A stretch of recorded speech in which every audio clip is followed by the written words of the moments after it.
price for a soul. You may be as poor as you can be, but in terms of value, you alone, you may have no shoes, no proper clothes, no proper housing, you may be sleeping on the street, but your value, the value of your soul cannot be compared to the whole wealth in the world. That's how valuable you are. And that's why the devil is after your soul. Jesus asked this important question. For what will it profit a man, this includes woman, if he gains the whole world and loses his soul?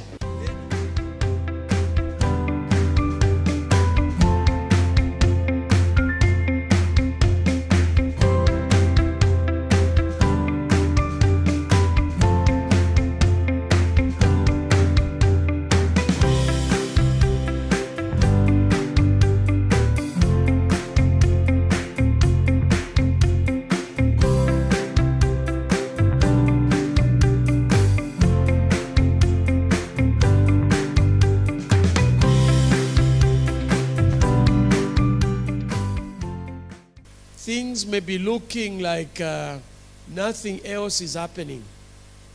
Things might look like there is no evil or the devil is not at work. But seriously, the devil is seriously at work.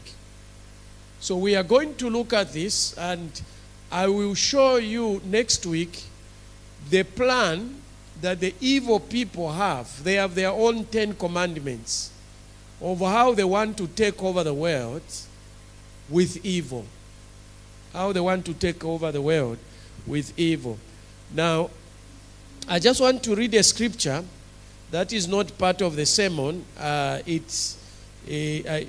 flashed to my mind yesterday, and then when we were praying, it came again. So I want us to read... if you can turn to Matthew, it's not on the slide. Matthew chapter 8 and verse 28 and 29. Matthew 8, 28 and 29. Here's what the Bible says. When he arrived, this is Jesus, at the other side in the region of Gadarenes, two demon-possessed men coming from the tombs met him. What do you want with us, Son of God? They shouted. Have you come here to torture us before the appointed time? Now, these are demons. They just see Jesus. They shout, or maybe other version probably maybe even use scream. They said, what have you come to do to us, Son of Man, Son of God? Have you come here to torture us before the appointed time? What I want to say here is that it's only people who doubt about hell. The demons don't doubt. They know hell is there. They even tremble. They even tread. Somebody will say, are you threatening us? Yes. I am threatening you. It's better you are threatened and don't end up in hell than you are not threatened and end up in hell. The hell is real. The demons know. And the demons fear. They just saw Jesus, they began to scream. And it would be unfortunate that some of us, we have members here who have been part of this church, and yet you have not taken your relationship with God seriously. You still live in sin. Do you know that even our thoughts will be judged? God knows even the thoughts that go through our mind. God knows our thoughts. There was a time some people were with Jesus, and then they started thinking,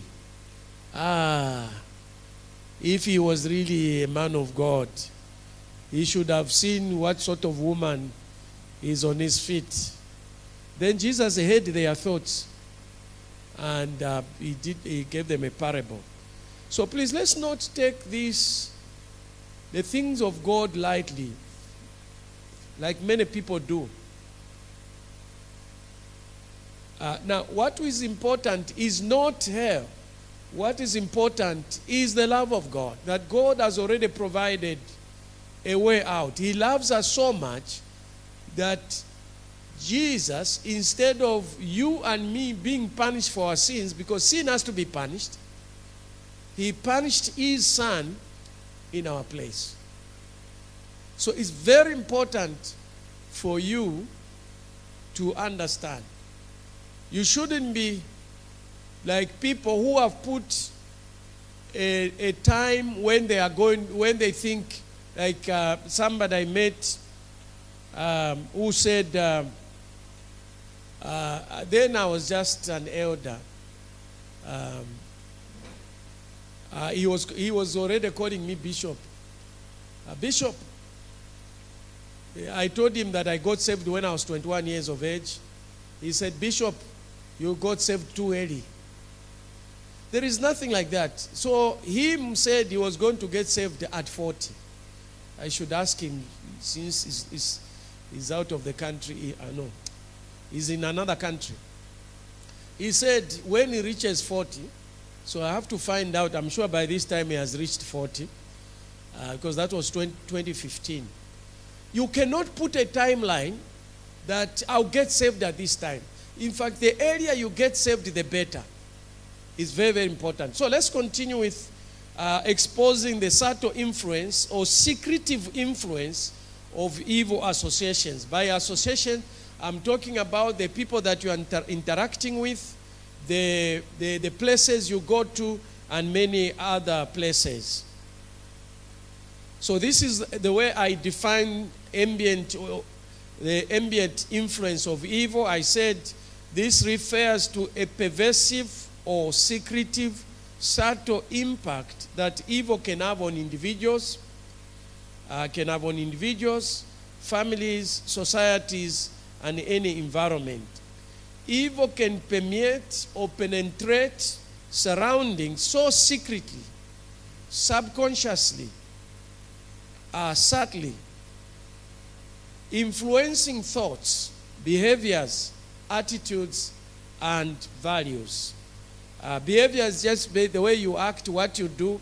Attitudes is basically your response, the way you look at things, the way you react to certain things. And values talks about what is important. What is important. So that's what we are looking at here.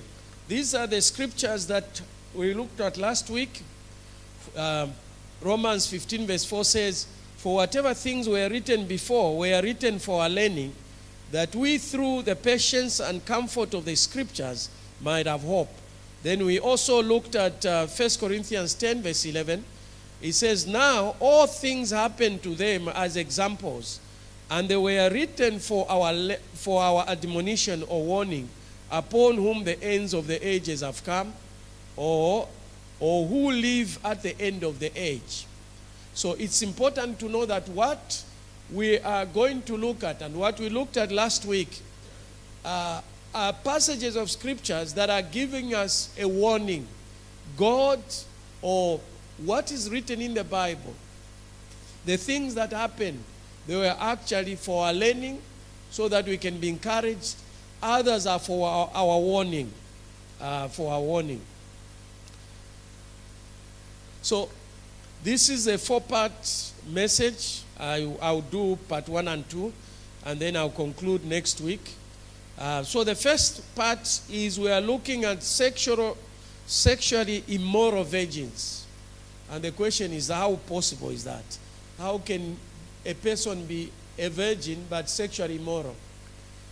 Then we'll be looking at understanding the subtle influence of evil associations. Then next week, I'll look at the 10-point plan the evil have to take over the world with evil. And then I'll conclude with a biblical response to the problem of evil.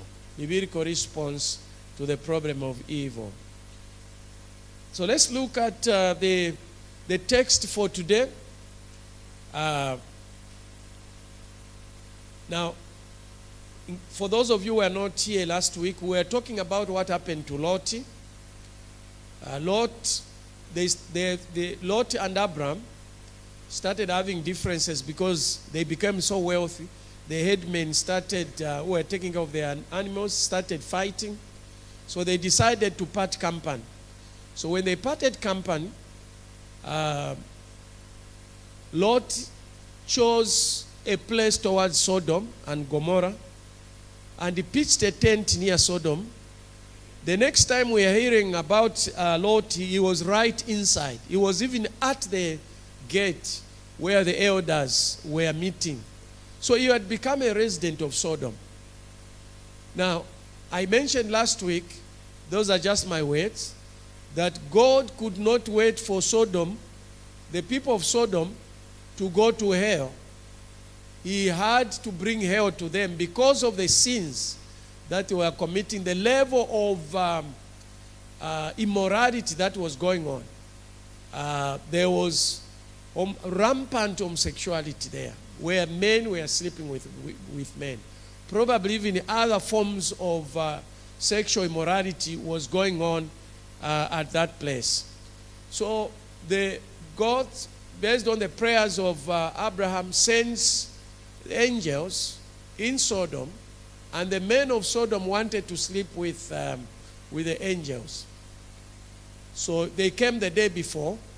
Then early in the morning, they whisked Lot and his family out of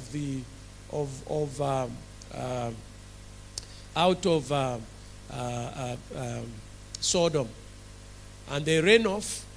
And they told them, quickly, go, and don't look back. So they rushed off. The wife of Lot looks back and turns into a pillar of salt. As they were moving, Lot begins to negotiate with the angels to go to a nearby city, small city called Zoar. But they were told to go to the mountains. They were told to go to the mountains. So they end up there. So this is where we are. This is what we are reading now.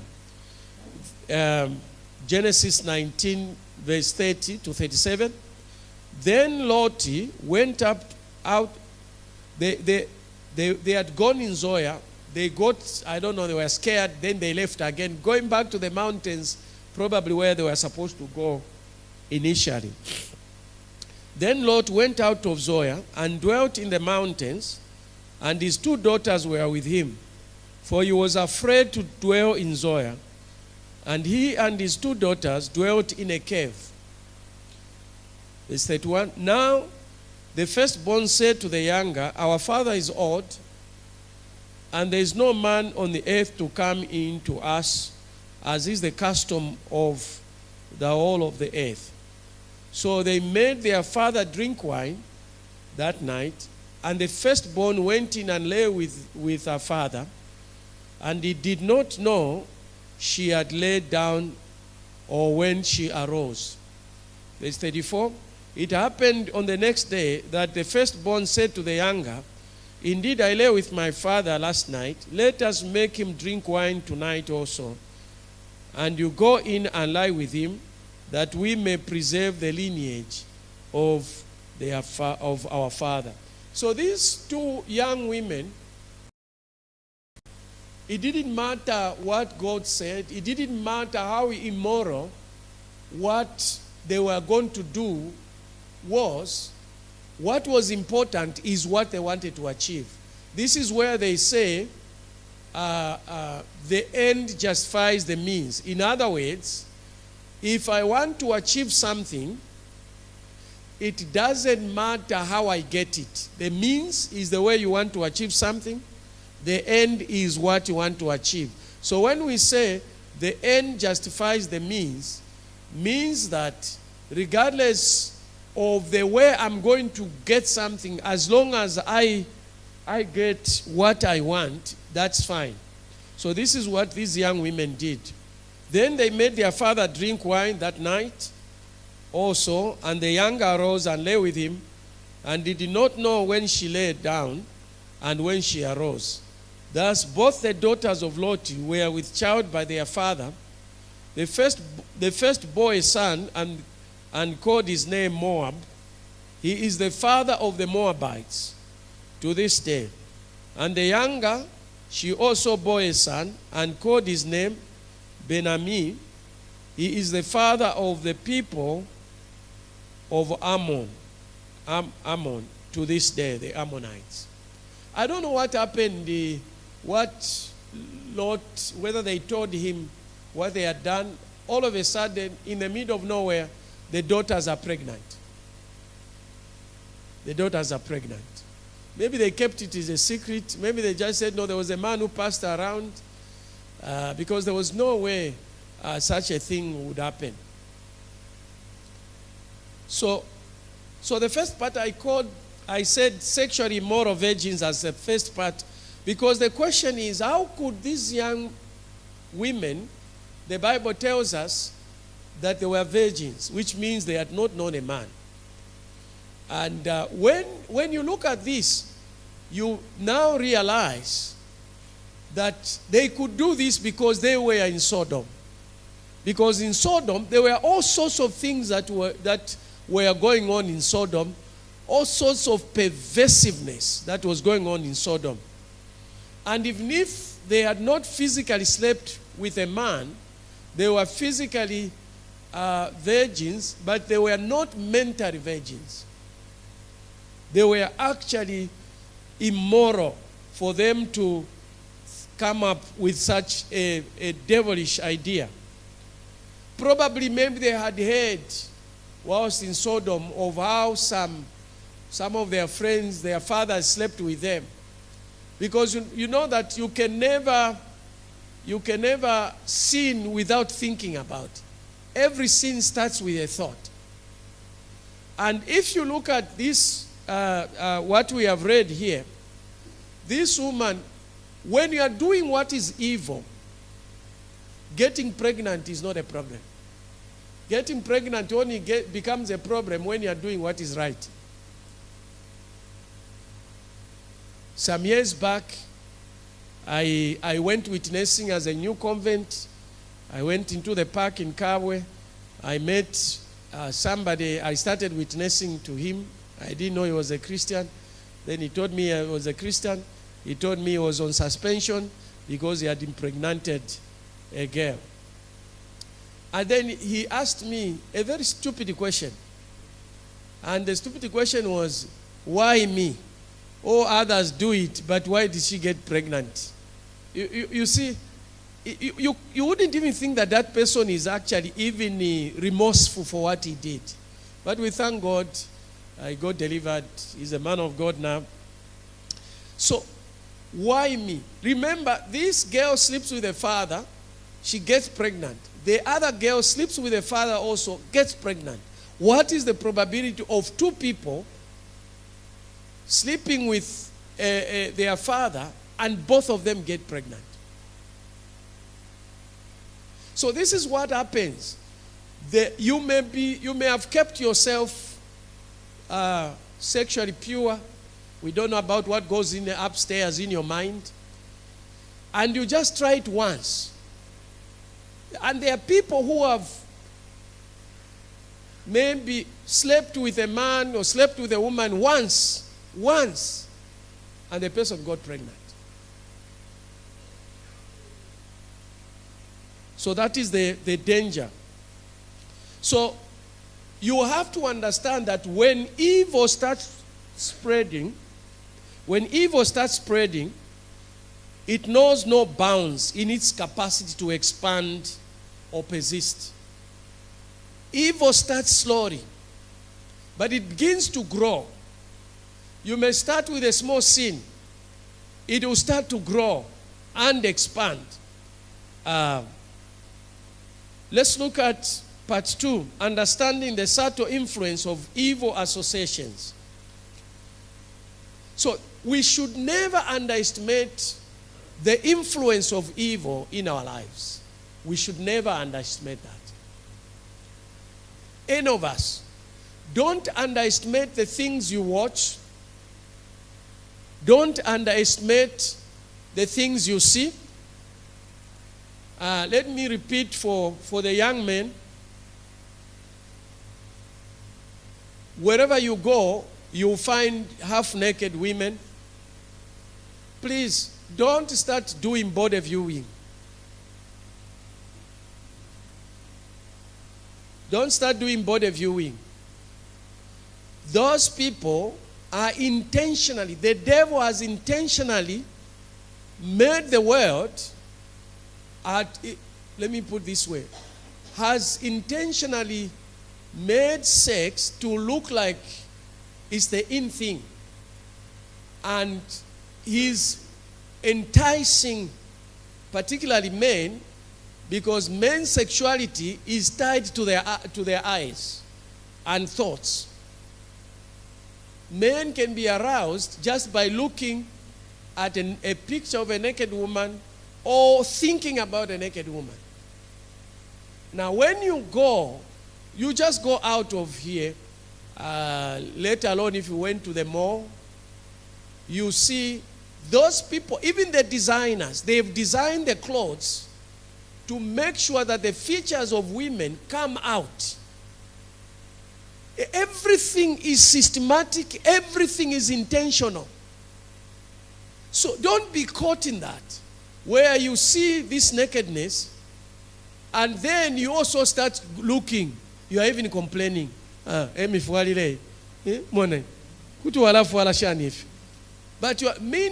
so what you need to do, when you see it once, look away. I think it must have been Billy Graham who said, you are not responsible for your first look, but you are responsible for the second one. Because the first look is an accident, the second look is intentional. So it's very important, brethren, to understand that. Let's not underestimate the impact of evil on our lives. What is going on in the environment? Let's go to 1 Corinthians chapter 5, verse 6 to 7. 1 Corinthians 5, verse 6 to 7. This is Paul talking to the church in Corinth, because there was a man who was sleeping with his stepmother. And the church had done nothing about it. So Paul writes to them that, I hear this is happening. Instead of mourning, you are rejoicing. And then he said, you're glorying. It's like stepmother. I don't know maybe what, because he's saying you're glorying is not good. Do you not know that a little leaven leavens the whole bunch, the whole lump? Therefore purge out the old leaven, that you may be a new lump, since you are truly unleavened. For indeed Christ our Passover was sacrificed for us. Now, what the example that is giving here is that, yeast or baking powder, when you mix flour, you make a dough, and then you just need small amount of baking powder or yeast. The whole thing will, it can just be at the bottom of the pot, but when you put there, it grows and expands and fills the whole basin. And this is the example that is giving us to say, when there is evil in our midst, we have somebody who is immoral, that evil can begin to spread to others. It contaminates. Now, I'm also saying, when we are living in an evil environment, that evil, that's why I was saying ambient, it begins to spread subconsciously in the environment. Subconsciously in the environment.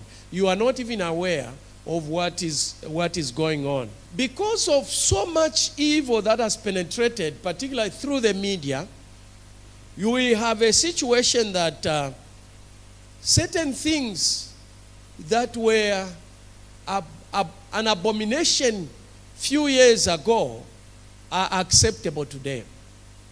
acceptable today. Today's generations sees nothing wrong with moving almost naked, with petting and kissing. I mean, these days, somebody would even ask you a question and say, what's wrong with kissing your girlfriend? Because you see, minds get polluted. And some of you have been watching TV from the time when you were young. And now, evil, somebody said, the world came to you first time when the radio was invented. So you could hear what is happening all over.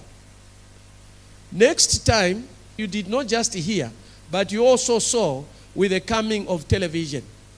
So the world, wherever it is, it also came to your house.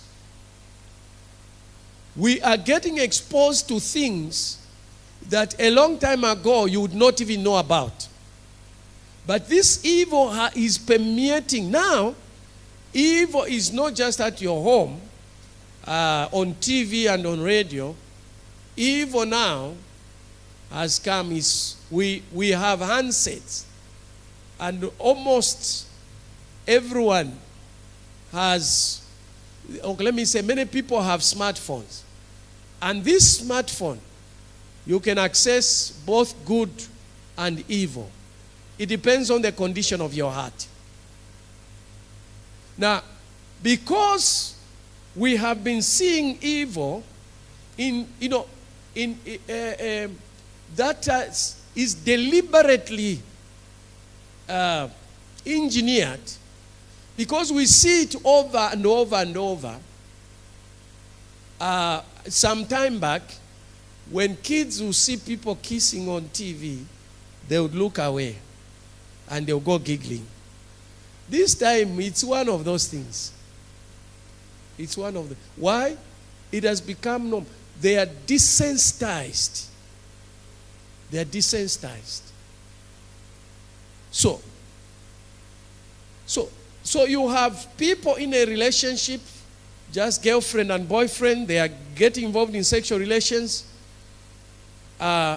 before and even outside marriage.